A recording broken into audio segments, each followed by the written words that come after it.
Je sais que vous kiffez énormément Jeunesse Dorée. Eh bien, vous allez davantage kiffer le numérique avec Maurice.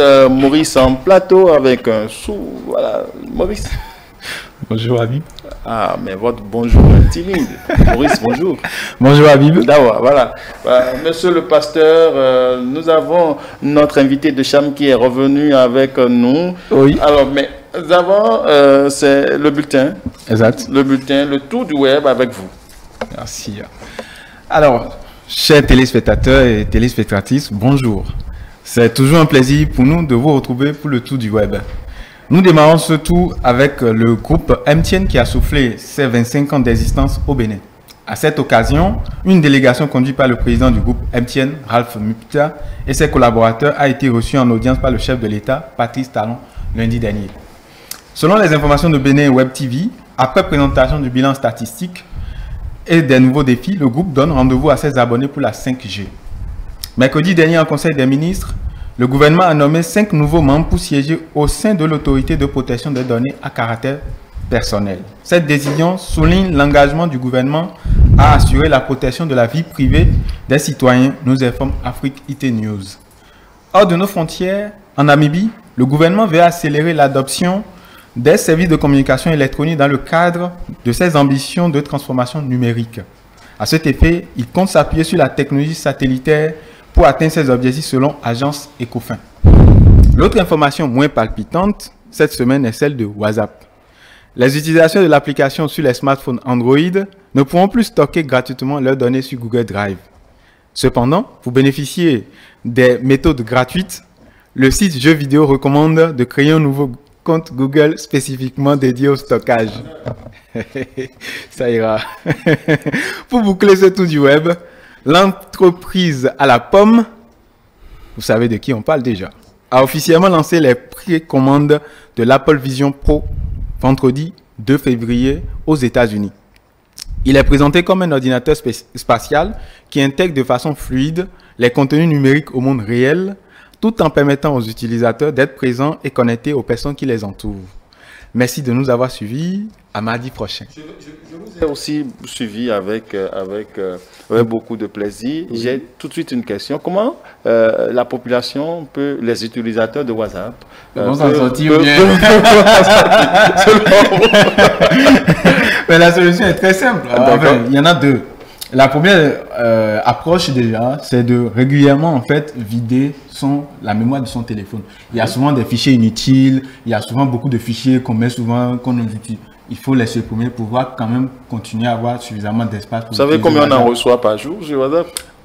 Il y a moyen de gérer ça. Dans les paramètres, on peut gérer. L'autre approche, c'est de créer simplement un compte Gmail qu'on va associer simplement à votre messagerie WhatsApp. Et on sait que toutes les données seront stockées sur ce compte-là, simplement. Voilà. D'accord. Deuxième manche. Alors, deuxième manche, on reçoit notre invité, hein, comme il a notre promis, gros bonnet. Comme il a promis, il nous avait promis une fois qu'il notre serait chouchou, là. Voilà. Il est notre chouchou, lui. Notre spécialiste du neuromarketing. Alors, bonjour Ajmal, comment vous allez? Bonjour Maurice, je vais très bien. Bonjour Ajmal. Bonjour Habib. Super. Ouais.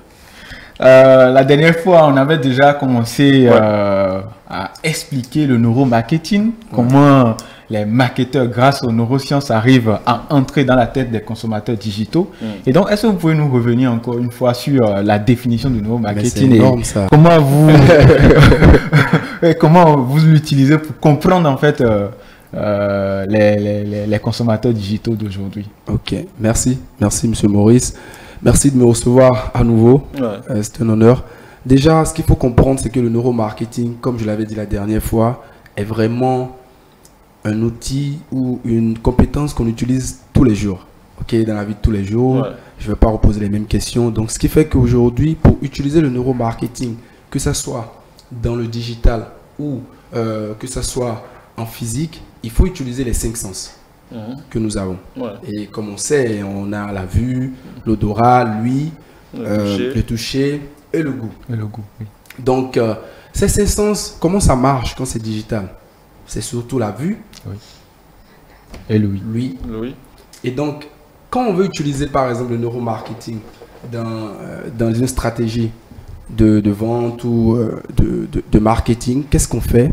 On va jouer sur tout ce qui peut pousser votre vue à vous envoyer une information positive. Et un exemple palpable, ce sont les couleurs. Ok? Vous voyez par exemple, lorsque vous rentrez dans une boutique, quand c'est physique ou bien même sur un site internet, vous verrez qu'ils vont tout faire pour installer là où il y a les couleurs les plus vives au niveau de votre œil gauche. C'est-à-dire du fait que quand vous venez en même temps, vous regardez comme ça et vous verrez qu'il y a les couleurs les plus frappantes.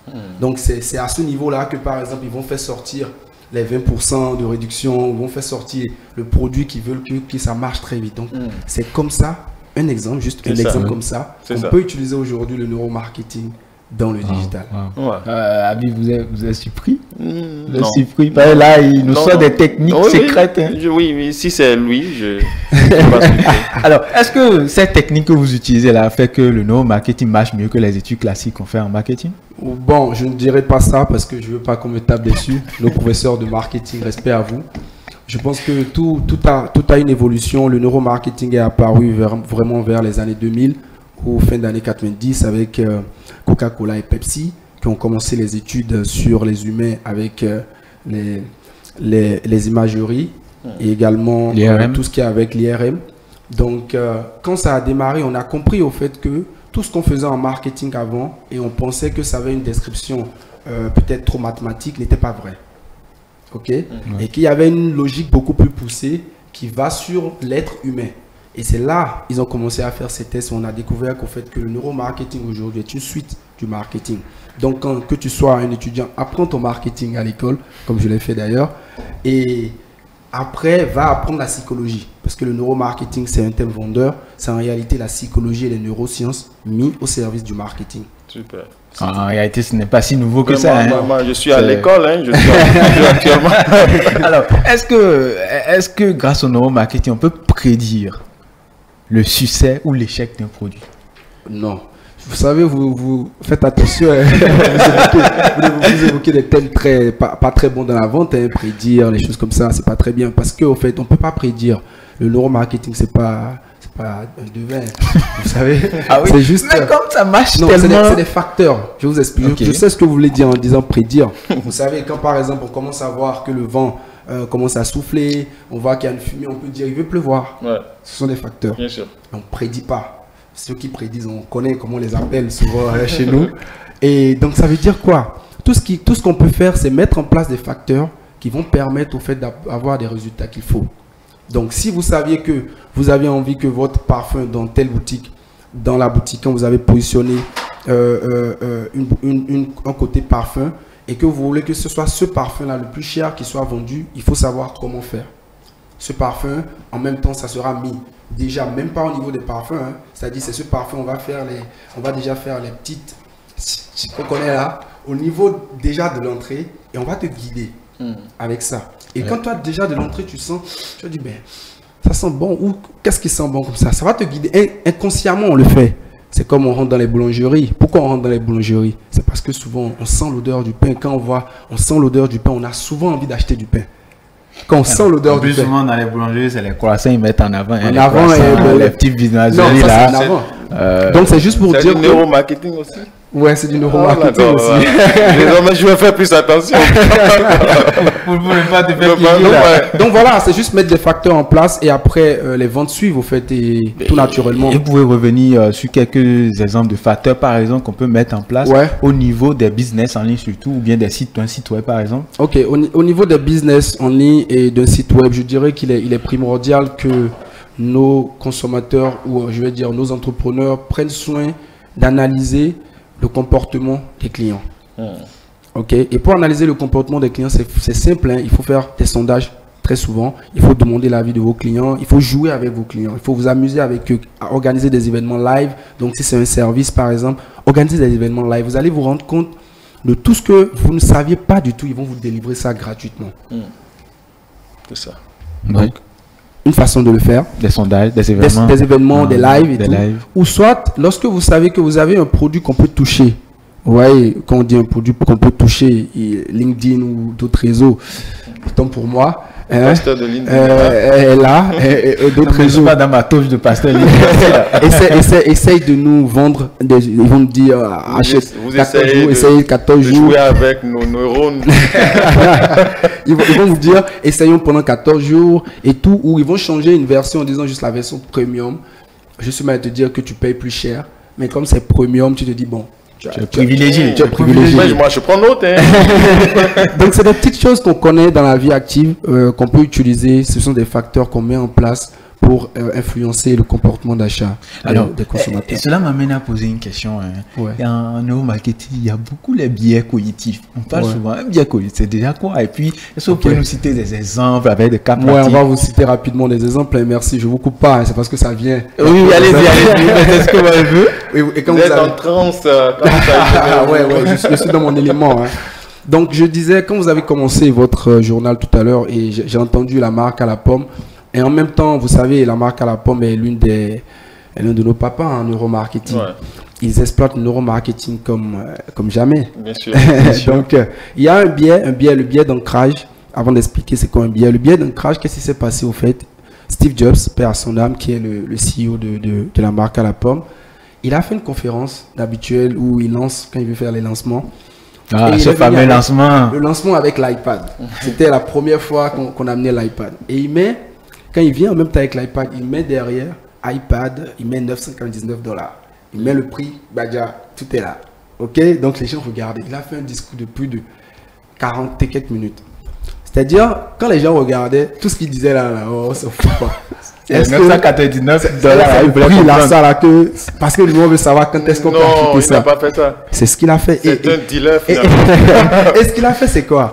C'est que quand, à la fin, il dit, avec tout ce que je vous ai cité, avec tout ce que je vous ai dit, et que vous voyez le prix de $999, on s'est dit que ce n'est pas possible. Il faut qu'on fasse quelque chose pour ceux qui sont là. Wow. Et nous allons le faire à $499. Wow. Effectivement.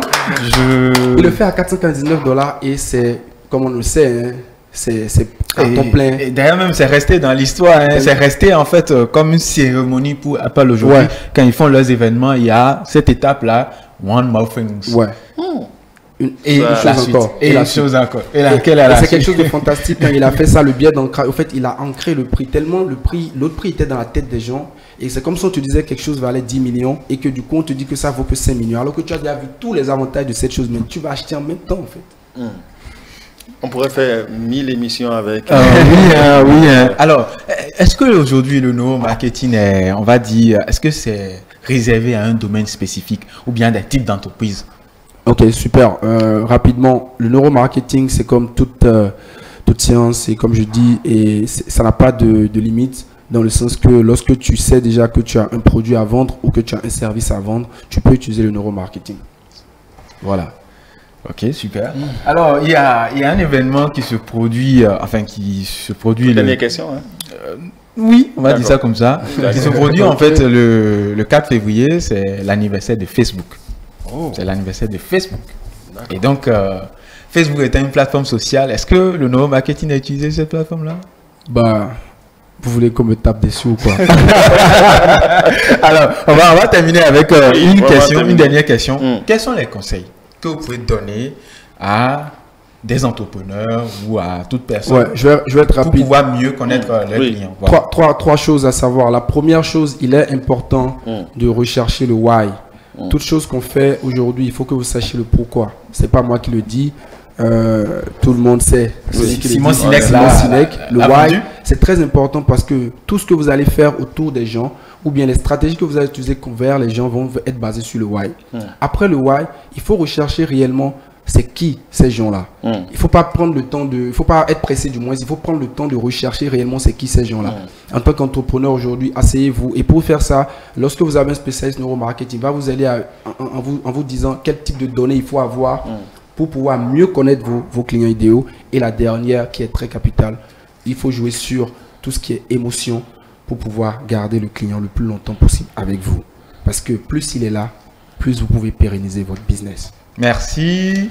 Alors, neuromarketing, ce sera tout pour Kiff numérique. Mais s'il y a 3 conseils à retenir, c'est connaître le why, mieux connaître vos clients et également baser toutes vos actions sur les émotions. L'homme est émotionnel. Habib, ce sera tout pour Kiff Numérique. J'espère que vous êtes bien régalé. Moi-même, je suis émotionnel. J'ai vraiment aimé cette rubrique. Merci beaucoup à vous. Merci beaucoup. Et venez toujours. Merci. Merci beaucoup, monsieur le pasteur Maurice.